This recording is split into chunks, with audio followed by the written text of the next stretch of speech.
Yeah, yeah. I used to be a landscape contractor. Guess who installed all of these stairs here many years ago? And this whole fruit orchard down here, putting green. I don't remember doing this. Little kitty litter box. But what I do remember about my brother-in-law's swimming pool or yard is that we just had a little social distancing pizza party for the family. You know, I figure the more time I spend apart with them, the better off I'll be. You know, pizza makes you a little bit sloppy. And I ran out of napkins. So I thought, I know, they have a swimming pool. I'm just going to jump in. Instant shower. But here, the reason of the video today is not all of those things. And it looks like maintenance 15, 20 years later, actually probably 20 years, your maintenance on your steps will be that you need to get your sledgehammer out and drive the stakes in a little deeper as the land settles. But look at it, 20 years, man, it's holding up. Too bad I don't do this anymore. Anyway, so look at these massive old trees they have that have been here forever. We have a Canary Palm here. And here's what I wanted to show you that was so incredibly cool. And it exemplifies the fact that this particular type of palm tree really wants to be here in the Bay Area. It wants to be here so bad. It is so adapted for here, and it is such a well-behaved tree. It is so beautiful. Here's the big old one right here. This thing has been through wars. Look at it. There's the base. It looks like a giant elephant's foot. Guadalupe Island fan palm. Beautiful trunk. Watch this. Look, self-cleaning.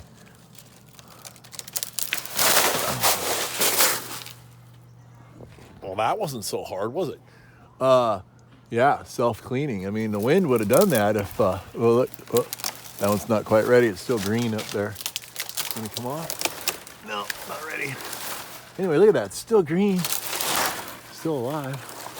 And he doesn't come back here to trim these. So there's your big old one, and you've got your seeds, your flowers up there. I don't see any seeds on the thing right now, but there's definitely flowers up there. But there's no thorns really to speak of in this tree. It gets a lot wider of a head than a Mexican fan palm, and then it doesn't get, the fronds are larger, very much larger, no thorns, spread is wider, doesn't get nearly as tall.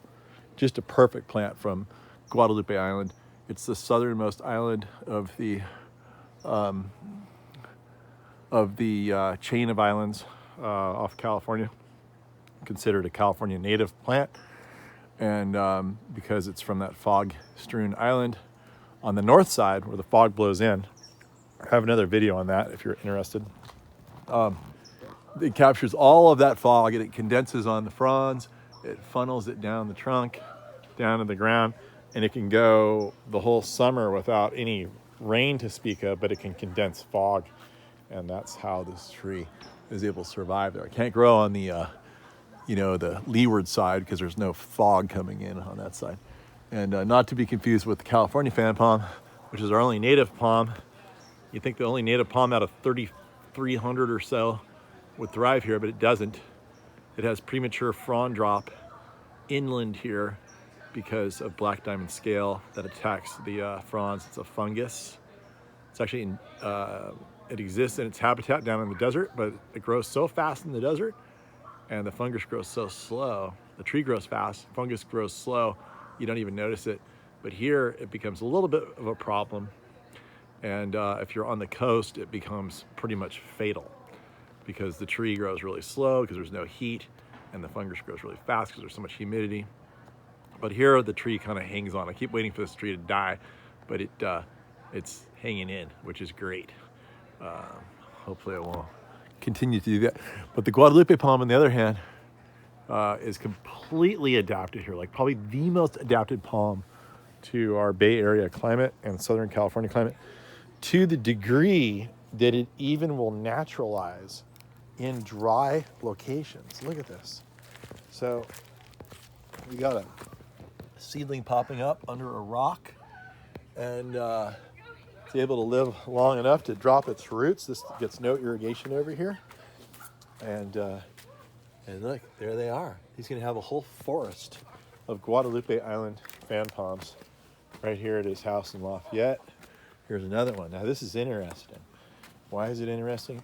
Because moisture often gets caught underneath rocks. Rocks act like a mulch.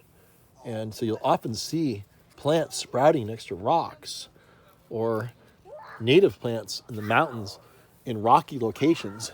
And where there's no rocks, it'll just be grass. You'll have woody, beautiful native plants amongst the rocks, but only grasses outside the rocky areas.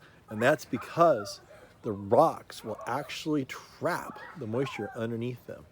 And so these plants can thrive. But you'll see this one here, he's sprouted under a rock, and there's no others around it.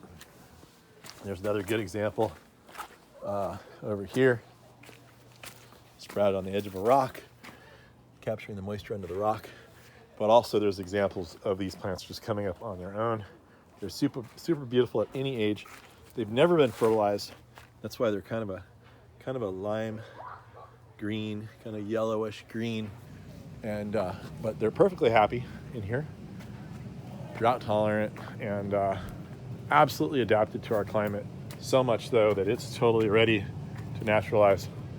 And so there you go. I mean, I pretty much call this our closest thing we have in coastal California to a native palm. And it's probably one of the most wonderful palms in the world, regardless of where you're from.